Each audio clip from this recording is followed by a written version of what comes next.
اعوذ باللہ من الشیطان الرجیم بسم اللہ الرحمن الرحیم۔ آج ہم جس حدیث مبارکہ پر بات کریں گے، اس حدیث مبارکہ کا موضوع ہے روزے کی شفاعت۔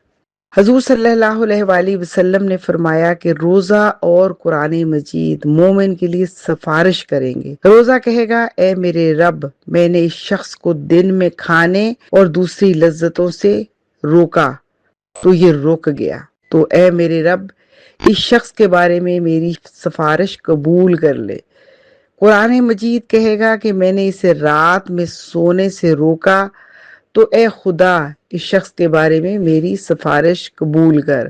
اللہ تعالیٰ ان دونوں کی سفارش قبول فرمائے گا۔ یہ حدیث مبارکہ روزہ دار کے لیے اور رات کو قرآن پڑھنے والے کے لیے خوشخبری ہے کہ دونوں چیزیں، روزہ اور قرآن کی تلاوت، یوم حشر سفارش کا باعث بنے گی، سفارش کرے گی اور اللہ کے حکم سے سفارش کر کے ہمیں جنت میں جانے اور جہنم کی آگ سے بچانے کا باعث بنے گی۔ یہ حدیث مبارکہ مسند احمد کی ہے اور مشکات المصابیح میں موجود ہے، لیکن مشکات المصابیح کی یہ اپنی سند نہیں بلکہ یہ مسند احمد کی سند کے ساتھ نقل کی گئی ہے۔ اور اس حدیث کا درجہ امام حاکم رحمۃ اللہ علیہ کے نزدیک یہ صحیح الاسناد ہے، جس کا مطلب ہوتا ہے کہ اس کی سب اسناد جو ہیں وہ صحیح ہیں۔ امام ذہبی رحمۃ اللہ علیہ کے نزدیک بھی یہ صحیح الاسناد ہے۔ علامہ البانی رحمۃ اللہ علیہ اس حدیث کو حسن قرار دیتے ہیں۔ حدیث مبارکہ وہ قابل حجت ہے، صحیح الاسناد ہے تو قابل حجت ہے۔ یہ حدیث مبارکہ ہمارے پاس مختلف طرق سے روایت ہوئی ہے۔ طرق کا مطلب یہ ہوتا ہے کہ جو روایت کے سلسلے ہیں انہیں ترک بھی کہا جاتا ہے۔ حضور صلی اللہ علیہ وسلم کی ارشادات کو بہت سارے صحابہ کرام سن رہے ہوتے تھے۔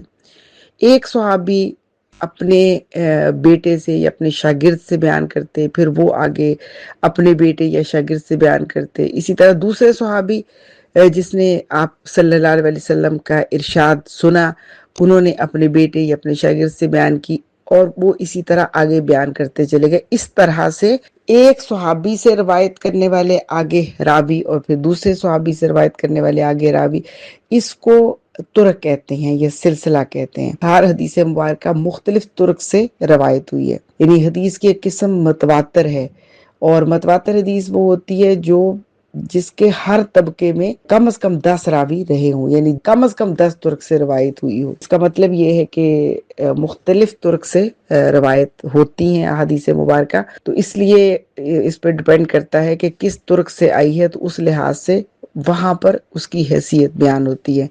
مسند احمد کی سند جو ہے وہ انہوں نے بیان فرمایا کہ حدثنا، ہم سے بیان کیا عبداللہ بن یزید نے، اور انہوں نے حدثنا، انہوں نے کہا کہ ہم سے بیان کیا حیات بن شری نے، پھر انہوں نے کہا کہ حدثنی، مجھ سے بیان کیا بکر بن عمر نے، اور انہوں نے عبداللہ بن ابی قیس سے، انہوں نے عبداللہ بن عمر رضی اللہ تعالیٰ عنہ سے، اور حضرت عبداللہ بن عمر نے کہا کہ قال رسول اللہ صلی اللہ علیہ وآلہ وسلم کہ الصیام والقرآن یشفعان للعبد یقول الصیام ای ربی انی منعته الطعام والشہوات بالنہار فشفینی فیہ، ویقول القرآن منعته النوم باللیل فشفینی فیہ فیشفعان۔ اس حدیث مبارکہ کا خاص نقطہ جو سمجھایا گیا وہ یہ کہ روزہ حلال کاموں سے بھی روکتا ہے۔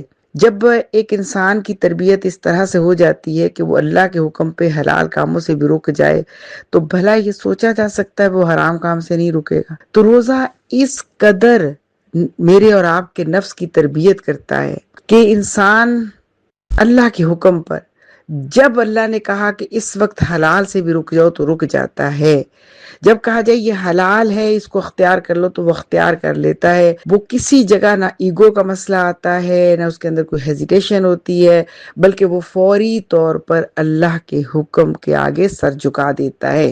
یہ ہے روزے کا اثر، یہ ہے روزے کی تربیت۔ تو جب اس قدر روزے سے انسان کی تربیت ہو جائے تو بھلا سوچا جا سکتا ہے کہ ایک مہینہ روزہ رکھنے کے بعد جب رمضان المبارک رخصت ہوا تو انسان پھر گناہوں میں لگ گیا۔ یہ کیسے ہو سکتا ہے؟ جس رب کے کہنے پر، جس رب کے حاضر و ناظر ہونے کے احساس پر حلال کام اور اپنی وہ ضرورت، بھوک اور پیاس جس کا روک لینا تصور بھی نہیں ہے، شدید گرمی اور طویل دنوں میں بھی انسان روکتا ہے، لیکن سوال یہ پیدا ہوتا ہے کہ اس کے باوجود بھی گناہ 11 ماہ انسان کرتا ہے۔ ایک بات تو یہ کہ انسان بہرحال بھول جاتا ہے، اس لیے گناہ اس سے ہوتے ہیں، اور اسے اویئر رہنے کی ضرورت ہوتی ہے کہ بار بار سوچے، غور کرے اور گناہوں پر توبہ کرے اور اپنے آپ کو روکے۔ ایک تو بات یہ ہے۔ دوسری بات یہ ہے کہ اگر روزے اس سوچ کے ساتھ رکھے ہی نہ جائیں کہ روزے کا مقصد کیا ہے، کہ حضور صلی اللہ علیہ وسلم نے فرمایا کہ جس نے ایمان اور احتساب کے ساتھ روزہ رکھا اس کے سارے پچھلے گناہ معاف ہو گئے۔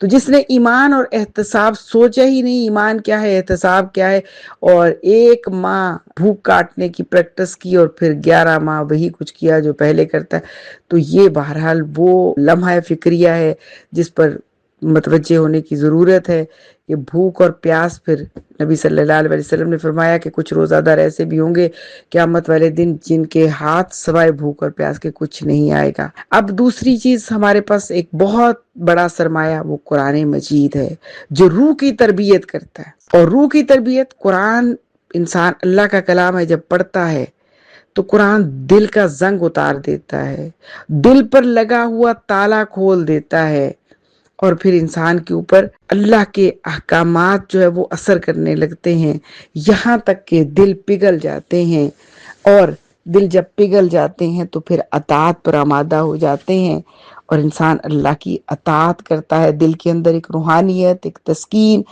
جو ہے وہ آ جاتی ہے۔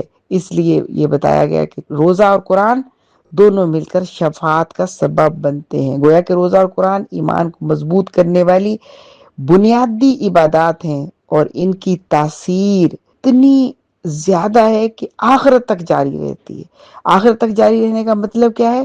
کہ یہاں تک چلتی ہے کہ دونوں قیامت والے دن یوم حشر انسان کی شفاعت کریں گے۔ علامہ ابن حجر اسقلانی رحمۃ اللہ علیہ نے روزے کے بارے میں بتایا، یہ حدیث مبارکہ علامہ ابن حجر اسقلانی رحمۃ اللہ علیہ کی کتاب میں موجود نہیں ہے، لیکن روزے کے اعتبار سے مختلف کتب میں جو ان کی رائے یا ان کی تشریحات موجود ہیں وہ یہ ہیں کہ روزہ نفس کو توڑنے اور خواہشات کو قابو کرنے کا ذریعہ ہے۔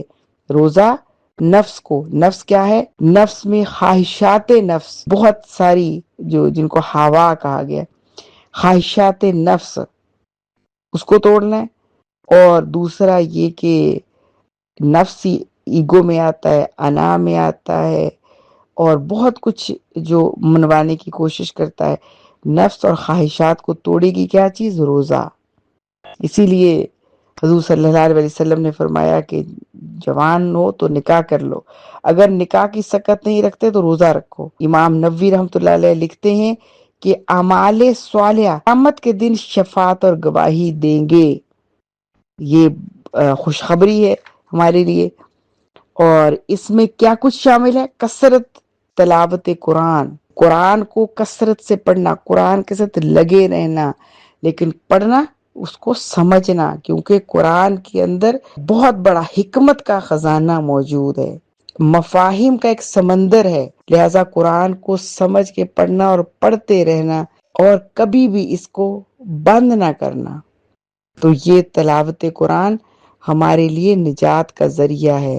گویا کہ روزہ نفس کی اصلاح، اخلاص کی اعلیٰ شکل ہے، اور اخلاص کس چیز کا؟ اللہ کے ساتھ مخلص ہونا، صرف اس کے لیے، اسی کے لیے عبادت کرنا، کیونکہ باقی سب عبادات تو کہیں ظاہر ہو جاتی ہیں مگر روزہ تو کہیں ظاہر ہی نہیں ہوتا۔ اس لیے حضور صلی اللہ علیہ وسلم نے فرمایا کہ حدیث قدسی ہے کہ اللہ فرماتا ہے کہ روزہ میرے لیے اور میں ہی اس کی جزا دوں گا۔ حدیث قدسی وہ ہوتی ہے کہ جس میں الفاظ نبی صلی اللہ علیہ وسلم کے ہوتے ہیں، لیکن وہ حکم اللہ کی طرف سے ہوتا ہے کہ نبی صلی اللہ علیہ وسلم نے فرمایا کہ اللہ یہ فرماتے ہیں کہ روزہ میرے لیے ہے اور میں ہی اس کی جزا دوں گا۔ یہ حدیث قدسی ہے، اور حدیث قدسی اور قرآن میں یہ فرق ہے کہ وہاں حکم بھی اللہ کا ہے، الفاظ بھی اللہ کے ہیں، لیکن یہاں الفاظ جو ہیں وہ نبی صلی اللہ علیہ وسلم کے ہیں لیکن حکم اللہ کا ہے۔ اور حدیث مبارکہ کیا ہوتی ہے کہ حضور صلی اللہ علیہ وسلم کا فرمان اللہ کے احکامات کے مطابق اور الفاظ بھی نبی صلی اللہ علیہ وسلم ہی کے، تو وہ حدیث مبارکہ ہے۔ حدیث میں پھر 3 قسم کی حدیث ہیں، ایک جس پہ آپ نے ارشاد فرمایا، ایک کوئی کام اپنے کر کے دکھایا، اور تیسرا یہ کہ آپ کے سامنے کسی نے عمل کیا اور آپ اس پر خاموش رہے، گویا کہ آپ نے اس کام کو جاری رکھنے کی اجازت دے دی۔ تو اس طرح یہ 3 اقسام ہیں احادیث کی۔ قرآن جو ہے وہ اس میں کیا ہے؟ دل کی روشنی، دل کو روشن کر دیتا ہے۔ جب زنگ اتار دیتا ہے تو دل کو روشن کر دیتا ہے۔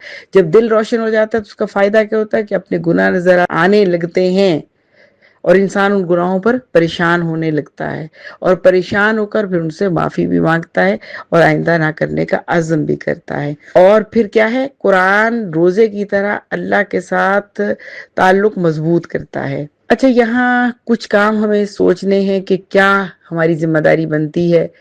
پہلی بات تو یہ کہ روزہ جب بھی رکھیں، وہ نفلی ہو یا فرضی، سوچ کے شعور کے ساتھ رکھیں۔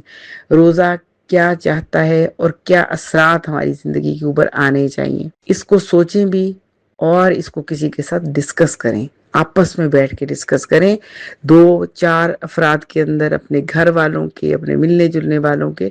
اس کو زبان سے جب ادا کریں گے کہ روزے کے یہ اثرات میری اپنی زندگی پر ہونے چاہیے، میرے نفس پر ہونے چاہیے، میری ذات پر ہونے چاہیے، میرے گھر پر ہونے چاہیے، تو بہت سارے نکات ہمارے سامنے آئیں گے۔ اور دوسرا کام جو ہمارے کرنے کا کیا ہے کہ قرآن کی تلاوت بڑھا دیں اور ترجمہ باقاعدہ سیکھنا شروع کر دیں، اس کی تشریح باقاعدہ پڑھنی شروع کر دیں۔ 24 گھنٹے ہمارے پاس موجود ہیں، اگر 24 گھنٹوں میں روز کا 1 گھنٹہ ہم قرآن کی تلاوت، اس کی تشریح اور اس کی تشریح کو سمجھنے کے لیے حدیث مبارکہ کی تشریح اور پھر اسلامک لٹریچر، یہ اس کے لیے 1 گھنٹہ وقف کر دیں روٹین میں، تو میری بہت پیاری بہنوں اور بیٹیوں، قرآن کو سمجھنے کے لیے حدیث مبارکہ کا علم، حدیث مبارکہ کو پڑھنا بھی، جاننا بھی ضروری ہے۔